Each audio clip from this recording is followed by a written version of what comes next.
हरिओम प्यारे भक्तों, आप सभी भक्तों को आजा एकादशी की हार्दिक शुभकामनाएं। आज आप सभी श्रवण करेंगे आजा एकादशी विशेष माँ तुलसी की कथा। एकादशी व्रत में तुलसी पूजन का शास्त्रों में अत्यंत महत्व बताया गया है। स्कंद पुराण के अनुसार तुलसी माता स्वयं लक्ष्मी जी का रूप है और हरि की प्रिया है। व्रत में तुलसी दल अर्पित किए बिना भगवान विष्णु की पूजा अपूर्ण मानी जाती है। जो व्यक्ति एकादशी के दिन तुलसी माता की पूजा करता है उसे जन्म जन्मांतर के पापों से मुक्ति मिलती है और भक्ति पथ पर दृढ़ता आती है। इस कथा और महिमा को सुनने मात्र से ही भक्त को हजारों यज्ञ, दान और व्रत के समान पुण्य फल प्राप्त होता है।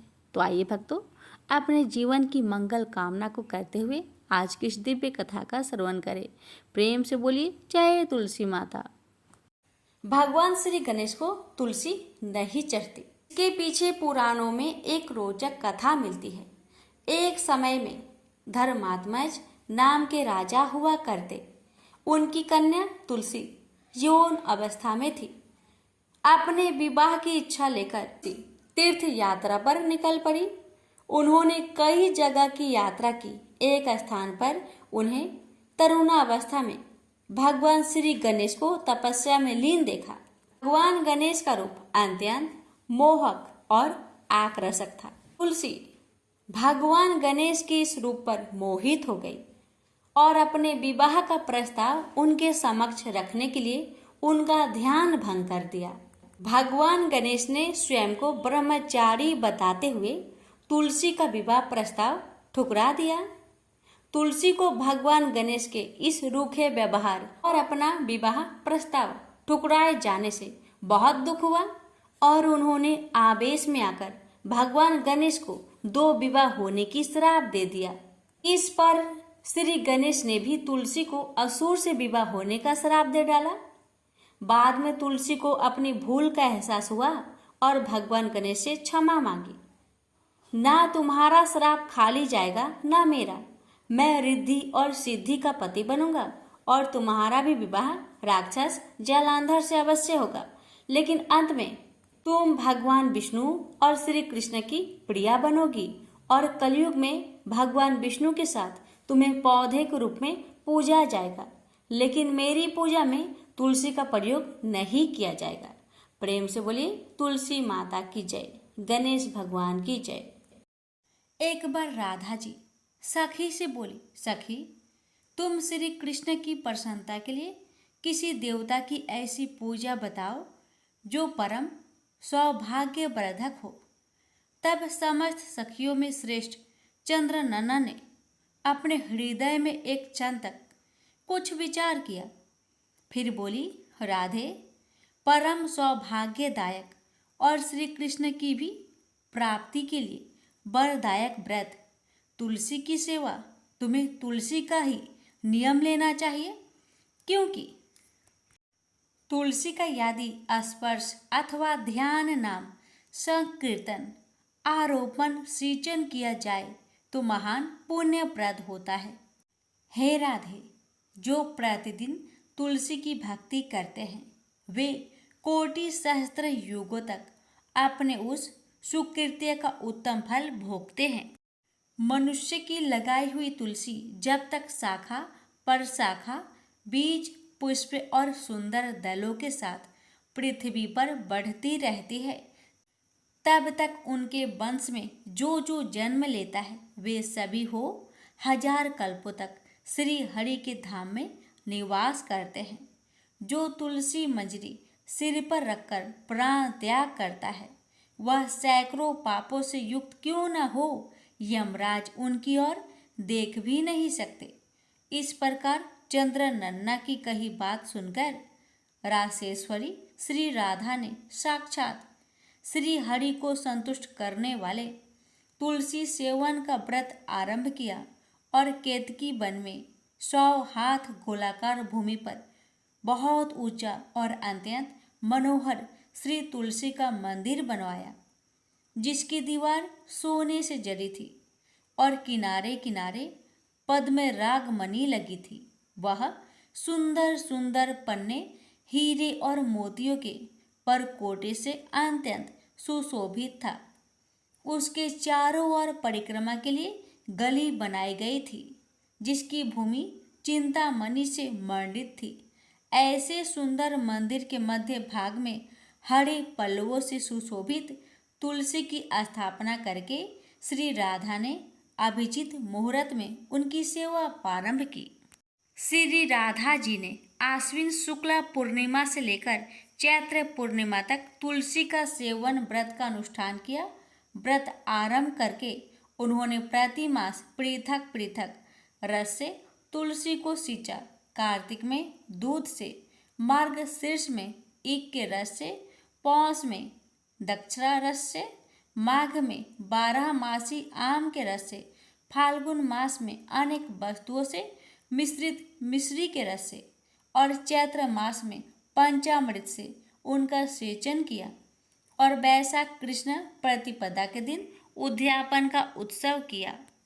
उन्होंने 2 लाख ब्राह्मणों को 56 भोगों से तृप्त करके वस्त्र और आभूषणों के साथ दक्षिणा दी। मोटे मोटे दिव्य मोतियों का 1 लाख भार और स्वर्ण का 1 कोटि भार श्री गंगाचार्य को दिया। उस समय आकाश से देवता तुलसी मंदिर पर फूलों की वर्षा करने लगे। उसी समय स्वर्ण सिंहासन पर विराजमान हरिप्रिया तुलसी देवी प्रकट हुई। उनके 4 भुजाएं थी, कमल दल के समान विशाल नेत्र थे, 16 वर्ष की सी अवस्था और श्याम कांति थी।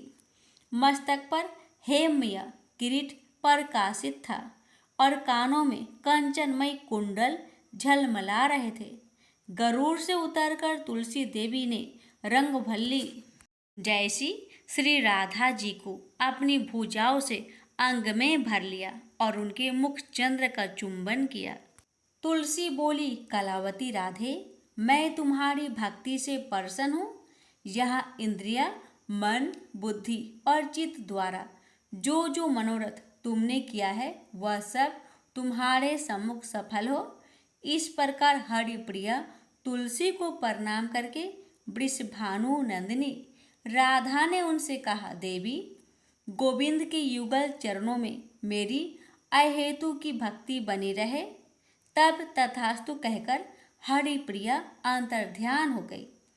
इस प्रकार पृथ्वी पर जो मनुष्य श्री राधिका के इस विचित्र उपाख्यान को सुनता है वह भगवान को पाकर कृत्य कृत्य हो जाता है।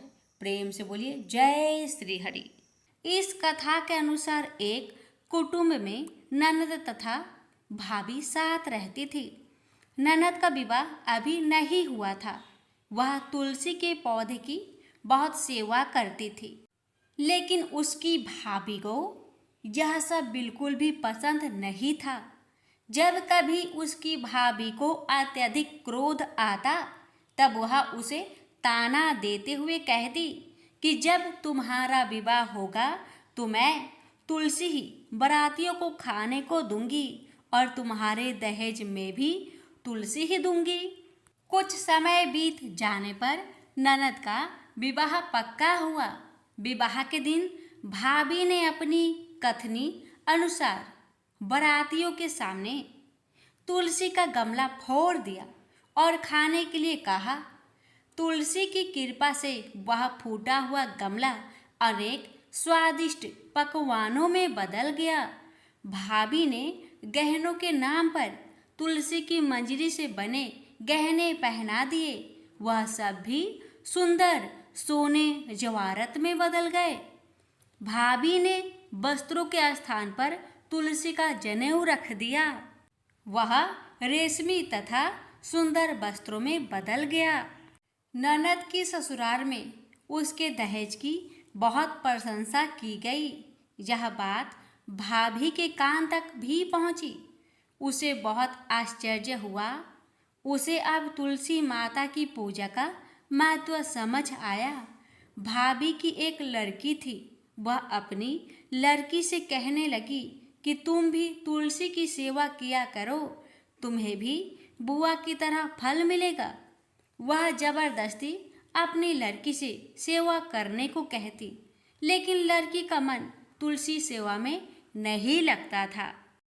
लड़की के बड़े होने पर उसके विवाह का समय आता है, तब भाभी सोचती है कि जैसा व्यवहार मैंने अपनी ननद के साथ किया था वैसा ही मैं अपनी लड़की के साथ भी करती हूँ, तो यह भी गहनों से लद जाएगी और बारातियों को खाने में पकवान मिलेंगे।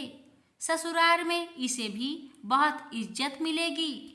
यह सोचकर वह बारातियों के सामने तुलसी का गमला फोड़ देती है, लेकिन इस बार गमले की मिट्टी मिट्टी ही रहती है। मंजरी तथा पत्ते भी अपने रूप में ही रहते हैं। जनेऊ भी अपना रूप नहीं बदलता है। सभी लोगों तथा बारातियों द्वारा भाभी की बुराई की जाती है। लड़की के ससुराल वाले भी लड़की की बुराई करते हैं। भाभी कभी ननद को नहीं बुलाती थी। भाई ने सोचा मैं बहन से मिलकर आता हूँ। उसने अपनी पत्नी से कहा और कुछ उपहार बहन के पास ले जाने की बात कही। भाभी ने थैले में ज्वार भरकर कहा कि और कुछ नहीं है, तुम यही ले जाओ। वह दुखी मन से बहन के पास चल दिया। वह सोचता रहा कि कोई भाई अपने बहन के घर ज्वार कैसे ले जा सकता है। यह सोचकर वह एक गौशाला के पास रुका और ज्वार का थैला गाय के सामने पलट दिया। तभी गाय पालने वाले ने कहा कि आप गाय के सामने हीरे मोती तथा सोना क्यों डाल रहे हो। भाई ने सारी बात उसे बताई और धन को लेकर खुशी खुशी अपनी बहन की घर की ओर चल दिया। दोनों भाई बहन एक दूसरे को देखकर अत्यंत प्रसन्न हुए और भाई ने अपनी सारी कहानी अपनी बहन को सुनाया कि कैसे तुलसी माता की कृपा से ज्वार के दाने सोने चांदी हीरे मोती में बदल गए। बहन ने कहा, भैया तुलसी माता की महिमा बहुत निराली है। भाभी से जाकर कहना कि भाभी भी तुलसी माता की पूजन किया करे। तुलसी माता की कृपा से हर मनोकामना पूरी होती है। प्रेम से बोलिए तुलसी मैया की जय। हे तुलसी महारानी, आप अपनी सभी भक्तों पर अपनी कृपा सदा सर्वदा बनाए रखना। आपकी कथा सुनने वाले, हुक्कार भरने वाले और कथा कहने वाले पर अपनी कृपा सदा सर्वदा बनाए रखना। एक बार देवराज इंद्र देवगुरु बृहस्पति के साथ भगवान शिव का दर्शन करने कैलाश गए। महादेव ने दोनों की परीक्षा लेनी चाहिए, इसलिए रूप बदलकर अवधूत बन गए। उनके शरीर पर कोई वस्त्र न था।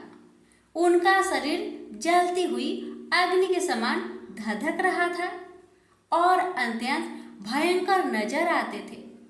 अवधूत दोनों के रास्ते में खड़े हो गए। इंद्र ने एक विचित्र पुरुष को रास्ते में खड़े देखा तो चौंके। इंद्र को देवराज होने पर गर्व घेरने लगा। उन्होंने उस भयंकर पुरुष से पूछा, तुम कौन हो? भगवान शिव अभी कैलाश पर विराज रहे हैं या कहीं भ्रमण पर है? मैं उनके दर्शन के लिए आया हूँ। इंद्र ने कई प्रश्न किए, लेकिन वह पुरुष योगियों के समान मौन ही रहे। इंद्र को लगा कि एक साधारण प्राणी उनका अपमान कर रहा है। उनके मन में देवराज होने का अहंकार उपजा, जो क्रोध में बदल गया। इंद्र ने कहा, मेरे बराबर अनुरोध करने पर भी तू कुछ नहीं बोलकर मेरा अपमान कर रहा है। मैं तुझे अभी दंड देता हूँ। ऐसा कहकर इंद्र ने वज्र उठा लिया। भगवान शिव ने वज्र को उसी समय अस्तंभित यानी जड़ कर दिया। इंद्र की बाह अकड़ गई। भगवान अवधूत क्रोध से लाल हो गए। बृहस्पति उनके चेहरे पर आई क्रोध की ज्वाला को देखकर समझ गए कि ऐसा प्रचंड स्वरूप महादेव के अतिरिक्त किसी का नहीं हो सकता। बृहस्पति शिव स्तुति गाने लगे। उन्होंने इंद्र को भी महादेव के चरणों में लेटा दिया और बोले, प्रभु, इंद्र आपके चरणों में पड़े हैं, आपके शरणागत है। आपके ललाट से प्रकट अग्नि इन्हें जलाने को बढ़ रही है। हम शरणागतों की रक्षा करें। बृहस्पति ने विनती की, प्रभु, भक्तों पर आपकी सदा कृपा बरसती है। आप भक्त वत्सल और सर्वसम्मत है। आप इस तेज को कहीं और स्थान दे दीजिए ताकि इंद्र के प्राणों की रक्षा हो। भगवान रुद्र ने कहा, बृहस्पति, मैं तुम पर बहुत प्रसन्न हूँ। इंद्र को जीवन दान देने के कारण तुम्हारा एक नाम जीव भी होगा। मेरे तीसरे नेत्र से प्रकट इस अग्नि का ताप देवता सहन नहीं कर सकते, इसलिए मैं इसको बहुत दूर छोड़ूंगा। महादेव ने उस तेज को हाथ में धारण कर समुद्र में फेंक दिया। वहां फेंके जाते ही भगवान शिव का वह तेज तत्काल एक बालक के रूप में परिवर्तित हो गया। सिंधु से उद्भव होने के कारण उसका नाम सिंधु पुत्र जलंधर प्रसिद्ध हुआ। जलंधर जिसका नाम शंखचूड़ भी हुआ, शिव के तेज से उत्पन्न हुआ था। इस कारण परम शक्तियों से संपन्न था। वह देवों से भी ज्यादा शक्तिवान था। वह उस तेज से पैदा हुआ था जो इंद्र को समाप्त करने वाला था। इसलिए असुरों ने उसे अपना राजा बनाया। अवधूत रूप में यह लीला करने के बाद महादेव अंतर्ध्यान हो गए। इंद्र के गर्व का भंजन भी हुआ, भगवान के दर्शन भी हो गए। तुलसी से जुड़ी एक कथा बहुत प्रचलित है। श्रीमद् देवी भागवत पुराण में इनके अवतरण की दिव्य लीला कथा भी बनाई गई है। एक बार शिव ने अपने तेज को समुद्र में फेंक दिया था। उससे एक महातेजस्वी बालक ने जन्म लिया। यह बालक आगे चलकर जालांधर के नाम से पराक्रमी दैत्य राजा बना। इसकी राजधानी का नाम जालांधर नगरी था। दैत्यराज काल नेमि की कन्या वृंदा का विवाह जालंधर से हुआ। जालंधर महाराक्षस था। अपनी सत्ता के मद में चूर उसने माता लक्ष्मी को पाने की कामना से युद्ध किया, परंतु समुद्र से ही उत्पन्न होने के कारण माता लक्ष्मी ने उसे अपने भाई के रूप में स्वीकार किया। वहां से पराजित होकर वह देवी पार्वती को पाने की लालसा से कैलाश पर्वत पर गया। भगवान देवाधिदेव शिव का ही रूप धरकर माता पार्वती के समीप गया, परंतु मां ने अपने योग बल से उसे तुरंत पहचान लिया तथा वहां से अंतर्ध्यान हो गई। देवी पार्वती ने क्रोध होकर सारा वृत्तांत भगवान विष्णु को सुनाया। जालांधर की पत्नी वृंदा अत्यंत पतिव्रता स्त्री थी। उसी के पतिव्रत धर्म की शक्ति से जालांधर ना तो मारा जाता था और ना ही पराजित होता था। इसलिए जालांधर का नाश करने के लिए वृंदा के पतिव्रत धर्म को भंग करना बहुत जरूरी था। इसी कारण भगवान विष्णु ऋषि का भेष धारण कर वन में जा पहुंचे, जहां वृंदा अकेली भ्रमण कर रही थी। भगवान के साथ दो मायावी राक्षस भी थे, जिन्हें देखकर वृंदा भयभीत हो गई। ऋषि ने वृंदा के सामने पल में दोनों को भस्म कर दिया। उनकी शक्ति देखकर वृंदा ने कैलाश पर्वत पर महादेव के साथ युद्ध कर रहे अपने पति जालंधर के बारे में पूछा। ऋषि ने अपनी माया जाल से 2 बानर प्रकट किए। एक बानर के हाथ में जालंधर का सिर था तथा दूसरे के हाथ में धर। अपने पति की यह दशा देखकर वृंदा मूर्छित होकर गिर पड़ी। होश में आने पर उन्होंने ऋषि रूपी भगवान विष्णु से विनती की कि वह उसके पति को जीवित करे।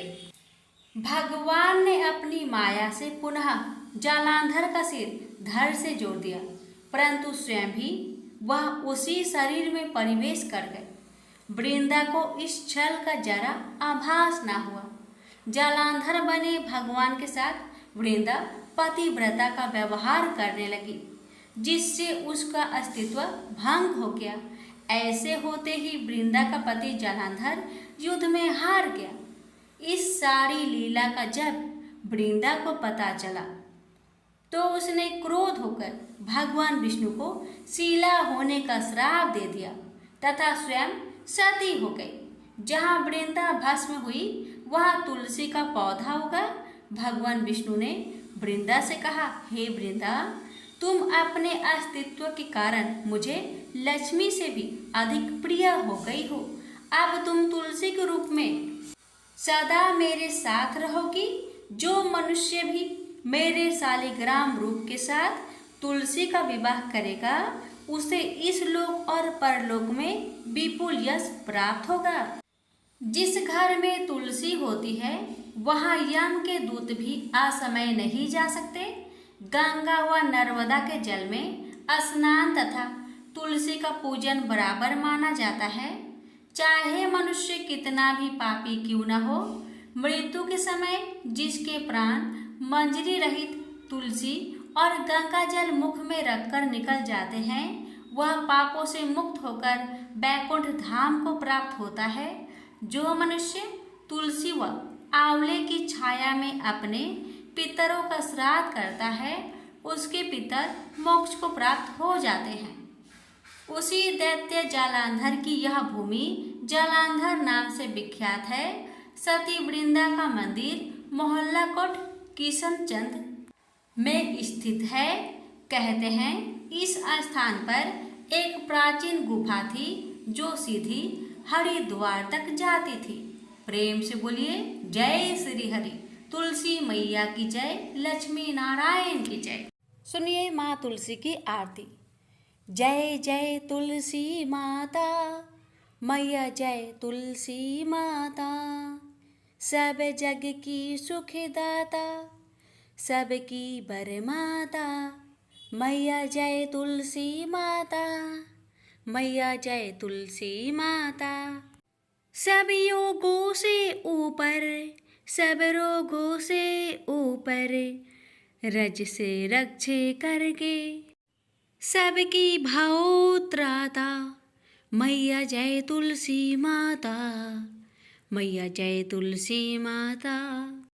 बटु पुत्री है श्यामा, सुरबल्ली है ग्रामा, विष्णु प्रिया जो नर तुमको सेवे सो नर तर जाता। विष्णु प्रिया जो नर तुमको सेवे सो नर तर जाता। मैया जय तुलसी माता। लेकर जन्म विजन्मे आई दिव्य भवन में, लेकर जन्म विजन्मे आई दिव्य भवन में। मानव लोक तुम ही से सुख संपत्ति पाता, मानव लोक तुम ही से सुख संपत्ति पाता। मैया जय तुलसी माता, मैया जय तुलसी माता। हरि को तुम अति प्यारी, श्याम वर्ण सुकुमारी। हरि को तुम अति प्यारी, श्याम वर्ण सुकुमारी। प्रेम अजब है उनका तुमसे कैसा नाता, प्रेम अजब है उनका तुमसे कैसा नाता। हमारी विपट हरो तुम, कृपा करो माता। मैया जय तुलसी माता, जय तुलसी माता। मैया जय तुलसी माता, जय तुलसी माता मैया, जय तुलसी माता। सब जग की सुख दाता, सबकी बरमाता, मैया जय तुलसी माता, मैया जय तुलसी माता।